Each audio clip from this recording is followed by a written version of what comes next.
How's it going, everybody? Turtle here, and welcome to a brand new video series for the channel where we're going to be taking a look back at some of my personal favorite animated TV shows and movies, and doing some quick reviews and video essays.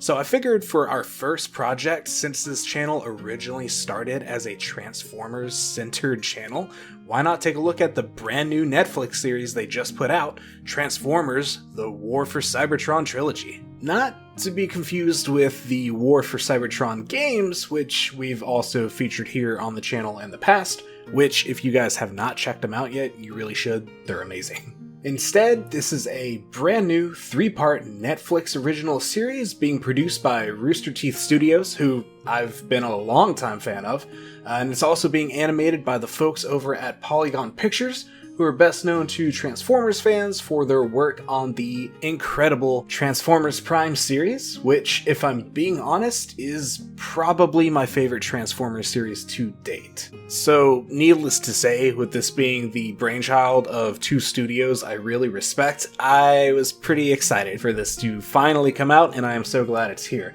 So without further ado, let's get straight into my review for Transformers: The War for Cybertron Trilogy, Part 1, Siege. That's quite a mouthful. I know. We're working on it. In a shocking turn of events that I definitely was not expecting, the series chooses to start off at the very tail end of the War for Cybertron. And I do mean the very tail end. The Decepticons have all but wiped out the remaining Autobot resistance, and things are looking pretty grim for Optimus and his team. Over the course of this 6-episode chapter, we see the battle-weary Autobots desperately trying to come up with a plan to get themselves off-world and escape inevitable genocide. Now, if you're sitting there thinking to yourself, that sounds pretty dark, that's because it is.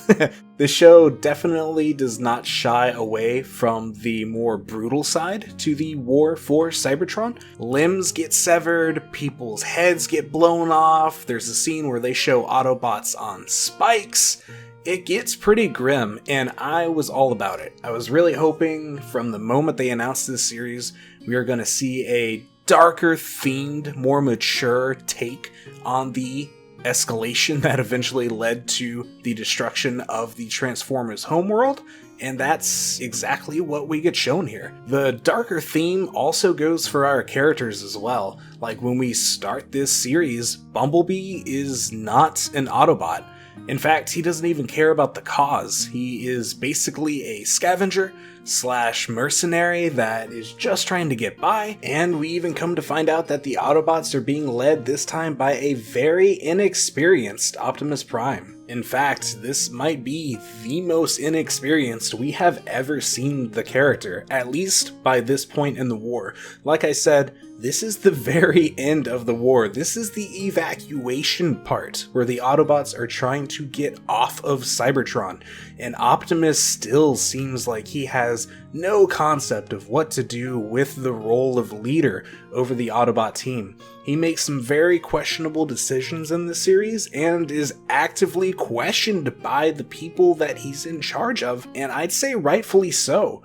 Looking over at the Decepticon side of the war, however, we see a totally different story. Megatron is in absolute control over all of the Decepticons. They have the superior firepower, the resources, even the superior technology and planning, so it's no surprise to see why the Autobots are losing this war. In fact, one of my favorite things that gets harped on throughout this 6-episode chapter is the juxtaposition between Optimus and Megatron. The show really tries to depict that these two uncompromising leaders are a lot more similar than they would probably care to admit.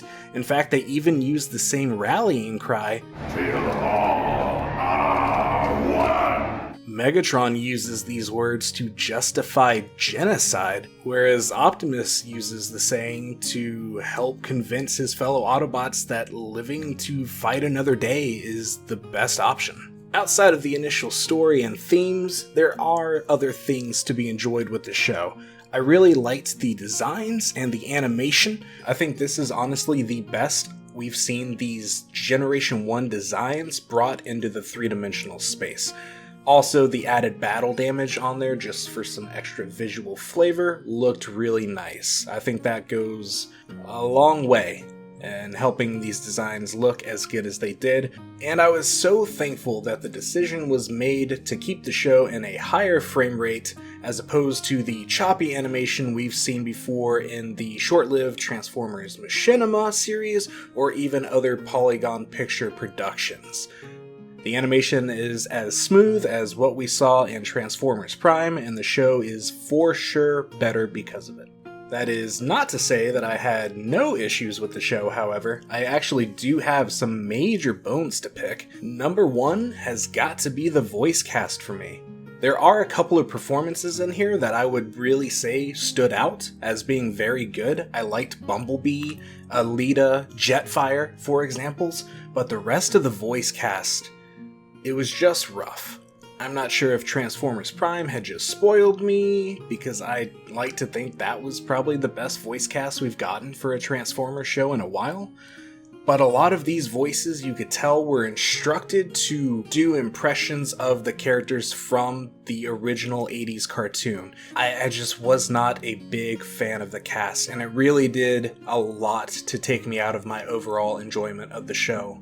Also, when it comes to the level of writing and storytelling for this initial chapter, I can't help but feel like they were negatively affected by the shortness of what we were given. With only 6 episodes, there really wasn't a lot in terms of exposition or even explanation for very basic things.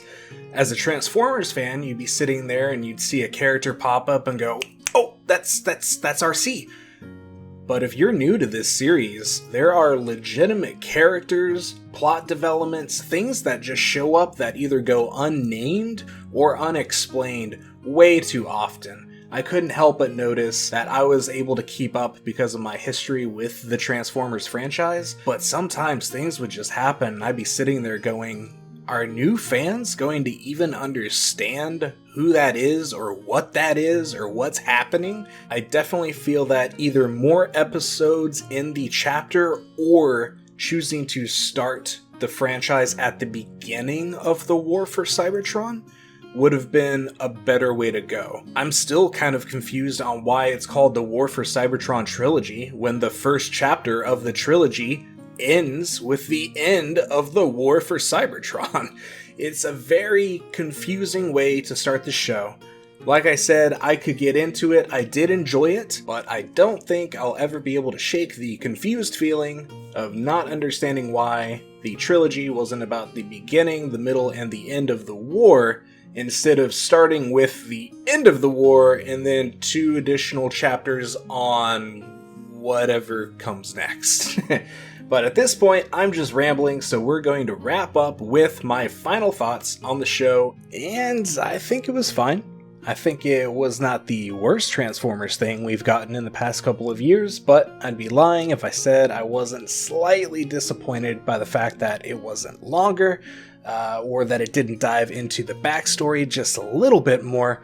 There was also some weird choices with some characters, like Optimus Prime for example, that I could see disappointing some fans, and I think it was a very strange choice to start the series at the end of the War for Cybertron instead of using the 3-part structure to cover the before, the start of, and the end of the war. I also think some of the decisions with the voice cast might rub people the wrong way.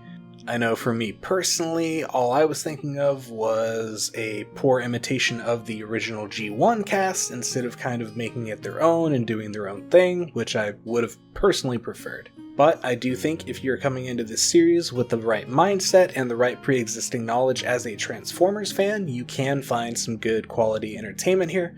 I did like the animation. It's been a big step up from the Machinima series or Robots in Disguise. I also liked the darker tone. It was nice to see a more mature take on the War for Cybertron outside of the games or the comics. so it was really nice to see that depicted in a TV show as well. So I do think there is enjoyment to be had. It just depends on if you're coming into this series as someone that already has some pre-existing knowledge of the Transformers property, or if you're coming in as a brand new fan hoping to get caught up on all of the lore and learn all of the characters. If you're doing the latter, you're probably not going to find that here. I would like to offer some recommendations though, as some alternatives if this show does not turn out to be exactly what you're looking for. I would like to recommend the War for and Fall of Cybertron games. They're absolutely fantastic, and you can tell High Moon Studios really poured a lot of love into those games.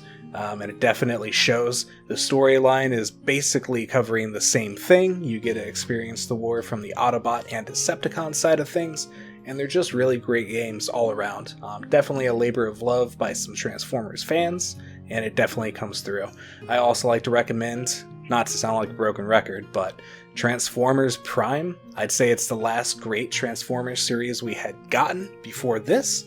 And it is also a grimmer, darker telling of the Transformers War on Earth instead of the War for Cybertron, but it does go into some detail and some far-reaching lore as far as explaining the conflict before the war even starts. There's flashbacks, there's deep dives into character motivations. It's just an all-around great series, and I really, really recommend it, especially if you are left wanting more after watching this series. So that wraps it up, guys. That is my review for Netflix's brand new Transformers series, Transformers: The War for Cybertron Trilogy, Part 1, Siege. God, you need a new name for that. Yeah, I hear that a lot. Let me know what you guys thought about it in the comments below. Let me know what your favorite parts were or what parts rubbed you the wrong way. And I'm hoping to do more of these types of reviews soon. So thank you for all the support. A like, a comment, and a share is always appreciated. And I'll see you guys in the next video. And as Optimus Prime would say, until all are one. I can't do his voice, I'm sorry. Bye!